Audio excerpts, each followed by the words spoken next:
Okay. Okay, we're going to start over since it was being recorded.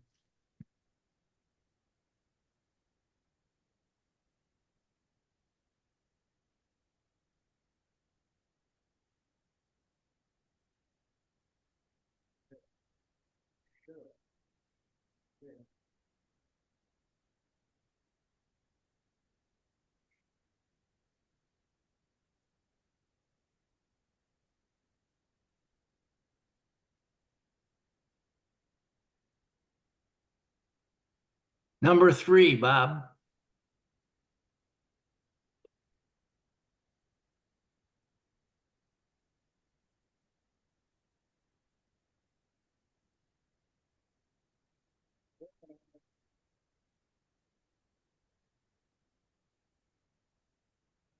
Okay, we good this time, Bob? Okay.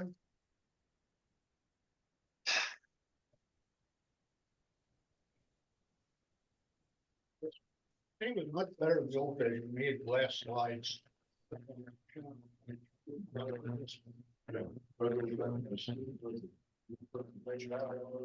we could put one in, push it over, pull it back, pick it up. We're almost there, guys. It's a little production problem. Yeah.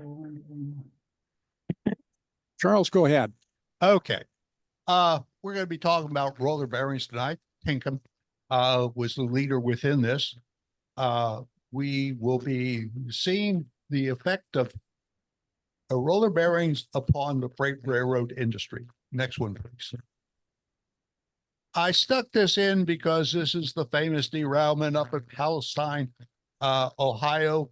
The picture there could be out of southwestern Kentucky, southeastern Kentucky, I should say, Western Virginia, or Western Virginia, except nope, this is up in the Buckeye State.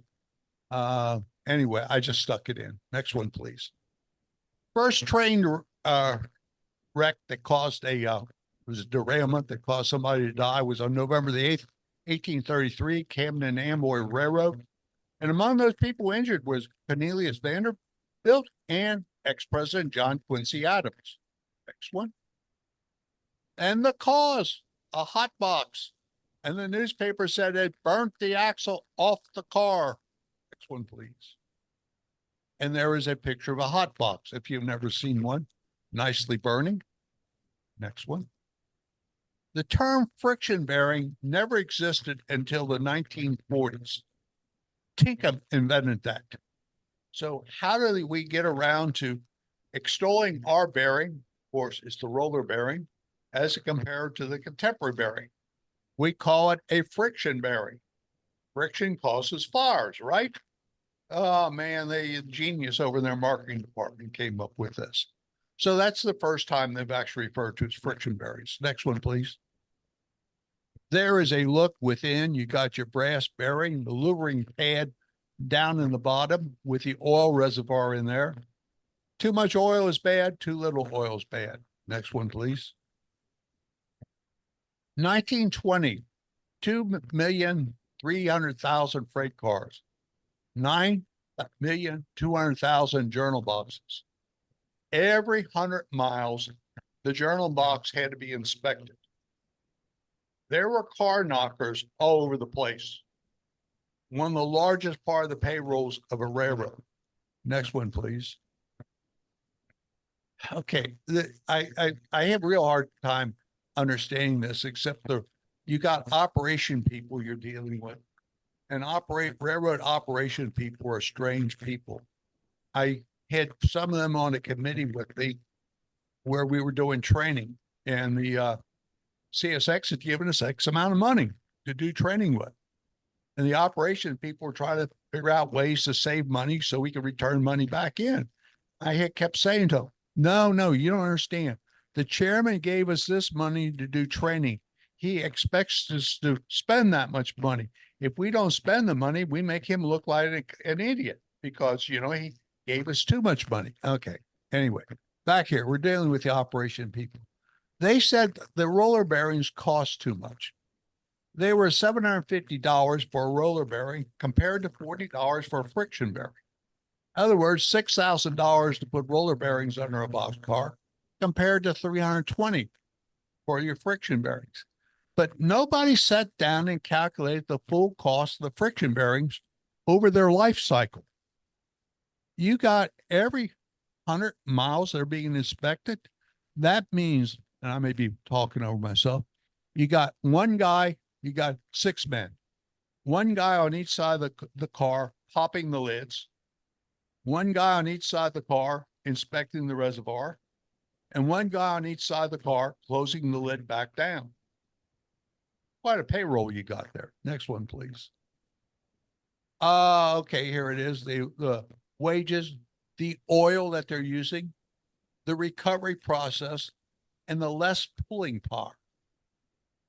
Next one, please. Roller bearings. They were 20% less resistant in starting. There was major tests done with roller bearing locomotives pulling freight trains, roller bearing passenger trains, and people were amazed at how easy it is to get the train starting. And they go, but the cost this much. They go back to the old friction bearing. 5% more tonnage can be moved. Whoops. Okay, next one. Plane bearings, that's your friction bearings. They failed every 150,000 miles. The roller bearing average was 1.8 million miles. Now back to the friction bearing failure rate. I was educated on this fairly recently by somebody up the Ravenna Yard. And he said the problem was you filled up your can with oil and you walked the length of the train. When you ran out of oil, you had to walk all the way back to the office and refill your can. So one of the things you did was put a potato in the stout so that the train master could think you were pouring oil into the bearings. And only when we got near the end of the train did you pull the potato out and really use the oil that was in your thing. So you didn't have to make 2 or 3 trips back and forth to getting the oil. And I'm going, why didn't they have the oil and barrels out along the no, it was under control when you had to go in there so they can inspect and see. Okay, next one, please. There is a look in there with the waste down there with the bearing setting the waste, and the waste is saturated with oil. Next one, please. There is a gentleman, a stock car, he's squirting some oil in. You notice the other one is open. Somebody is opening them, and then as they roll off, they'll be closed. Next one, please. This is a more modern one. He's coming off the 55-gallon drum, squirting it in. Next one.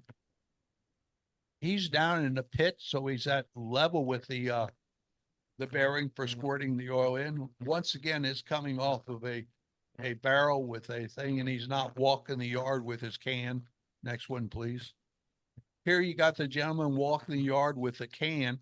And this is what I'm talking about is, you empty the can out, you got a mile yard you're working. How many times do you want to walk back up to the shop and refill your can up and walk it back down? Stick a potato in the spout, right? Okay. Next one, please. Sitting down, he's working the hump, squirting oil in. Next one. This is the things being jacked up. The old waste is being pulled out because it get wrapped around the bearing and new waste put in. Next one, please. Here's a guy inspecting it. Next one. Notice the lantern. This gentleman's got the jacked up to pull the waste out. There is a little cart there to put the waste in and put the new waste in. Next one, please. The axle has been so badly scorched, they're pulling the axle out and going to stick a new axle in. Next one. This is the thing I never really understood. You're buying diesel locomotives. Why are you putting friction bearings on diesel locomotives? I don't know. I guess your operation department and you think that's the way you do. Notice they got a truck putting the diesel fuel in. But, diesels aren't like steam locomotives. Steam locomotives, they got to be inspected every 100 miles or so. You got to do this and do that. You start a diesel up, you can diesel let the diesel run for 50 years. Nobody really gives a darn as long as it keeps chugging along and, works. Next one, please. Okay, each journal box, 4 per roll. So anyway, there's 32 journals, per car that gotta be, inspected. Next one, please. And here he is in there inspecting. Next one. This was, AAR journal box packing, specifications. They had to be minimum 20% clean, dry packing, could not have over 2.5 impurities, could not have over 2% water within, and the balance had to be clean car oil. Next one, please. This is the L&N 1955 journal report, and they're, have you ever today looked at a railroad annual report? You don't even know they're a railroad because there's nothing about a railroad. It's all financial numbers. The old reports used to tell you what was going on the railroad. In this one, they said, "Oh, okay, we exceed the AR standards. Our drive is 2.9, 70% clean car oil." Next one, please. The L&N had a journal box packing recovery plan at Louisville. C&O had one at Clifton Forge. I don't know where the other railroads had, but they all had a packing recovery plan. So what is happening is the guys are, as they clean those journal boxes out, they're saving the oil, they're saving the packing. And I guess when you get so much at your site, you load it on and you ship it to Louisville, where it's recycled. Next one, please. Here it is. The waste is coming in. It's going to be cleaned. Next one, please. Here it is being cleaned. Next one. The suits have come down to the office to check the wasting to see how it's okay. I'm going to do a little sidestep. We were down Paducah and went in the Paducah and Louisville yard. I just had semi permission to go in. So I'm driving around, taking my pictures and everything. And my wife, Mary Ann, looks around and she says, "The guys working the yard don't have any safety vests on or helmets. They just got regular clothes on." And I said, "Well, I guess P&L thinks that's good enough." So about the time we get ready to leave the yard, a suit shows up in a company car wanting to know what we're doing there. And I explained to him. And he said, "Okay, just be careful." At which point Mary Ann says to him, "Why don't your workers in the yard have on safety vests?" And he says, "Because the AAR don't require them." She says, "I think they should have safety vests on so you keep your workers safe." And he said, "Well, we just don't think it's quite necessary." And she looks at him, she says, "CSX and RJ Corrin and NS thinks it's necessary. I think you guys ought to have it too." I said, "Sir, we're leaving the yard. Thanks for having us in." Next one, please. Once again, there they are checking. It is being put in rolls to be shipped out. Next one. Here there's the waste oil coming in and they're cleaning the waste oil. Next one, please. Here's the waste oil being recycled and being sent back out. I mean, did anybody sit down and figure out the cost of gathering all that waste oil and gathering that and shipping it to Louisville to reclaim it and shipping it back out? Wouldn't it have been cheaper just gone down to Ace Hardware, don't mean that, and buy some clean oil? I don't know. But anyway, next one, please. Okay. So Tinkerman is trying to sell the railroads on this stuff, and they can't get the railroads to buy it. They get some of their fancy streamlined locomotives, get roller bearings underneath them. Some of their diesel passenger trains, the trains of tomorrow type stuff, they get roller bearings on, but 99% of the railroad doesn't have roller bearings on. So they had this marketing genius that came up and said, "Guys, let's quit fighting with the railroad. Let's get the public and the stockholders to bring pressure on the railroad to go to roller bearings." Next one, please. So there's a picture of roller bearing. Next one. This is one of the ads that they're running in the rail publications directed at the railroads. Next one, please. But this is what's being directed at the public. The old prospector out in the desert, if this railroad ever goes roller freight, I won't have anybody to talk to. By the way, let me tell you, I think what I'm running is the uncensored version. I did this presentation for the California Railroad Museum, and they made me take certain cartoons out because I wasn't sensitive. So anyway, we'll see. Next one, please.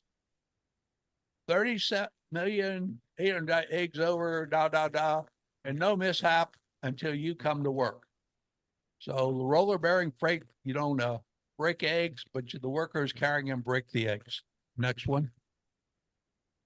Once again, we're proud of our record. Roller bearing freights, X miles without breaking an egg. And there's the guy offloading, breaking eggs. Next one, please. Wow. They've been able to put a billiard table back in the caboose. Things are so smooth and shoot billiards back there. Next one, please. Wow, they're on Mars.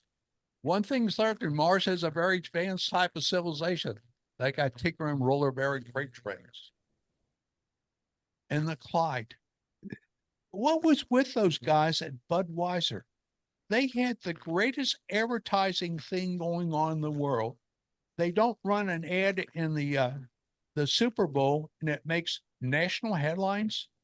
And instead they go and run something with, I don't know, female, male, whatever. Oh, sorry about that. And they go down the tube. Okay. Next one, please. Trade ads. Next one. They did run professional, Tinkerman did, in the big book that Boardman put out, locomotives, and the 800-page book, 70 some bucks. Oh, anyway, that were directed at the professionals. Next one, please. Another one.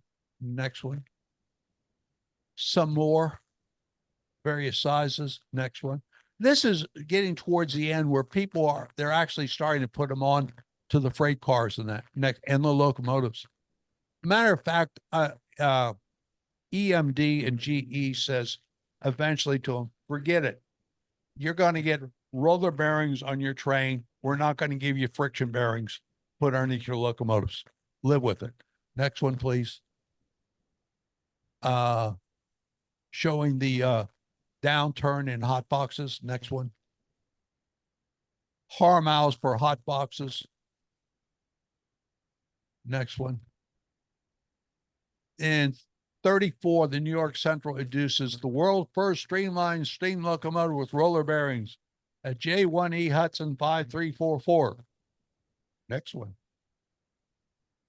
At a test on the machine, that machine they'd have in the shops where they would put them after they serviced them. The non-roller bearing, they could get them up to 104 miles per hour, but the roller bearing made 113.6 miles per hour on the test bed. I would think that'd start causing light bulbs to go off in headquarters, but it didn't. Next one, please. She's the Commodore Vanderbilt's her name. She's the first one in NYC, and she's about the only one on the NYC. Next one, please. There she is. They will later take the streamlining off as the diesel locomotives come along. She just goes back to regular freight train service. Next one. Pacemaker service. New York Central is going to run. They're going to compete with trucks. New York to Buffalo overnight, 65 miles per running. Passenger car trucks. Next one, please. But wait a minute. We're going to spend all this money for roller or friction, and they decide to go with friction. It doesn't make a sense. You're trying to put together premium service that guarantees you to get from New York to Buffalo in X number of hours, and you're sticking friction bearing brakes in there. It does not make sense. But they went with it. It was cheaper. They quickly found out they screwed up. Next one, please. There is a picture of the box with the friction underneath it. Next one, please. C&O in 48 orders 1,070 ton coal hoppers, roller bearings, but they're in captive service. They will not go off the line. They run from certain West Virginia coal mines to Hampton, Newport News, Virginia, for being loaded aboard ships for shipping overseas. So it's captive. So they're not going to allow that to go over on the New York Central, where they most probably wind up keeping it because it's so good. Okay, next one. 1960, we get hot box detectors coming out. They dizzying you standing alongside the track, holding your nose so that they know you smell the hot box. Station, red light, and advanced light are the way they go. Next one, please. Okay, there's the hot box detector reading the temperature. Next one. And what it does is send a message to the next station. And then the guy comes out and lowers the flag to signal you to stop and tells you got a hot box. Next. This is the next thing they put in, and it's tied to a single light. They got the two together. The detector would be about a mile or so down the road, the light, the other way, to tell the engineer to stop. Next one, please. There's the inner workings of it. The next one. And it is a separate signal.